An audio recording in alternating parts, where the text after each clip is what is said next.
तो इस क्वेश्चन में हमें एक सेट दिया हुआ है जिसमें z belongs to complex number और वो जो z होगा उसका जो रिलेशन है वो है कि उसका कॉन्जुगेट है वो इस रिलेशन को फॉलो कर रहा है।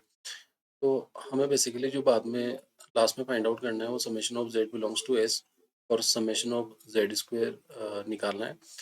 तो यहाँ पे सबसे पहले हमें ये पता होना चाहिए कि s में कौन कौन से जो आपके कॉम्प्लेक्स नंबर बनेंगे, पहले हम उनको कैलकुलेट कर लेते हैं।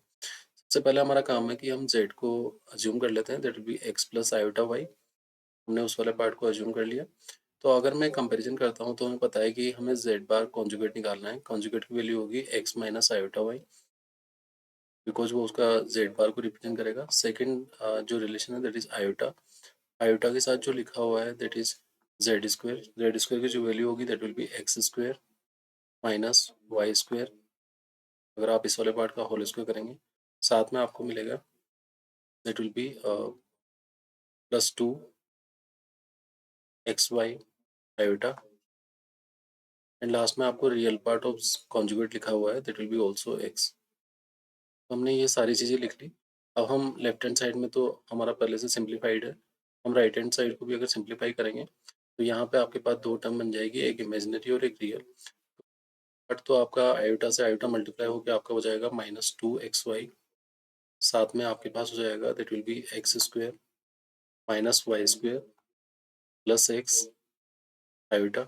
ये आपने दोनों चीज़ों को लिख दिया। अब हम कंपैरिजन करेंगे कि x का comparison minus two X Y के साथ करेंगे। तो जो x का वैल्यू होगा that will be equals to minus two X Y.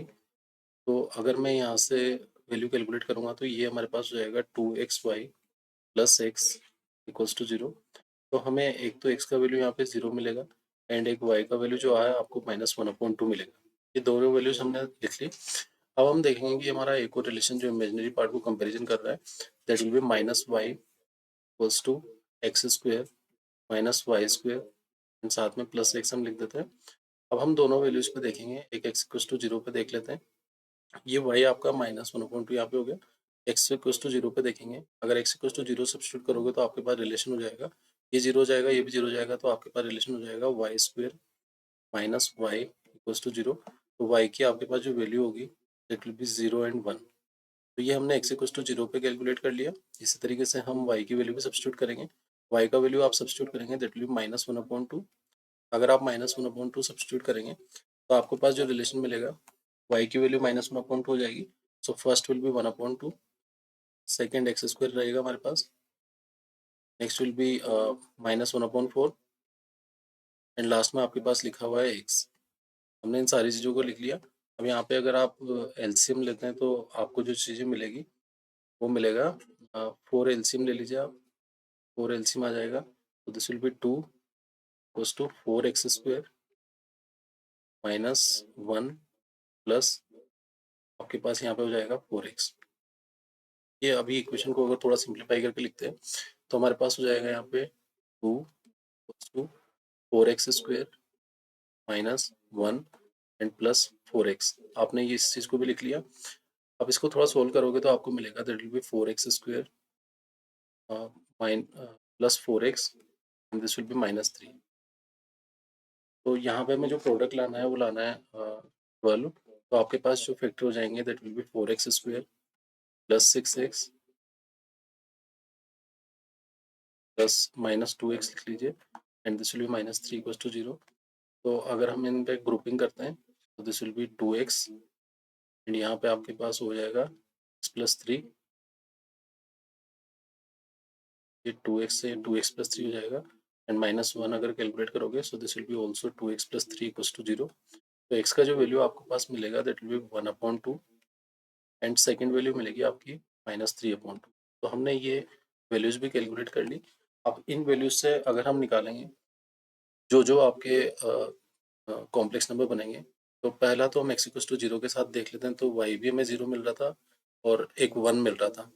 तो अगर हम सारी वैल्यूज को लिखते हैं जहाँ पे हम रियल पार्ट और इमेजिनरी पार्ट लिख लेते हैं बिकॉज हमें तो मॉडुलस ही कैलकुलेट करना है।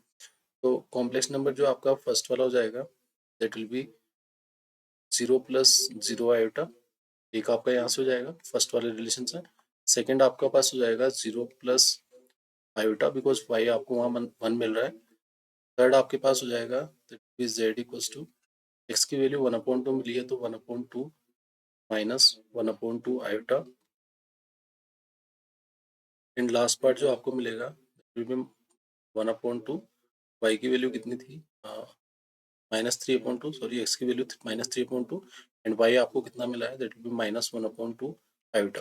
तो हमने ये चारों जो कॉम्प्लेक्स नंबर हमारे पास लिखे हुए थे, हमें इनका मॉडुलस का होल स्क्वायर करके सम करना है। तो फर्स्ट वाला अगर हम सम करेंगे तो समेशन क्या हो जाएगा इन सबका, फर्स्ट वाले का समेशन तो 0 हो जाएगा, सेकंड वाले का अगर समेशन निकालोगे तो और उसका होल स्क्वायर करोगे तो वो आपको 1 ही मिलेगा। थर्ड वाले का अगर आप करेंगे तो that will B 1/4 plus 1/4, that will be 1/2, और सम करोगे आप तो यहाँ पे जो आपका हो जाएगा 1/4 और रूट में 1/4 तो हो जाएगा 2/4, और उसका होल स्क्वायर करोगे तो आपको 2/4 ही मिल जाएगा। एंड लास्ट पार्ट में आपका 3/4 प्लस 1/4 हो जाएगा, तो वो 4/4 हो जाएगा, टी स्क्वायर हो जाएगा 9, तो ये हो जाएगा आपका पास 10/4। अगर आप इन दोनों को कैलकुलेट करते हो तो 10 + 2 कितना हो जाएगा आपके पास 12, एंड डिवाइडेड बाय क्या होगा 4, ये +1 आपका साथ में आएगा तो आपका आंसर कितना हो जाएगा, दैट विल बी 4।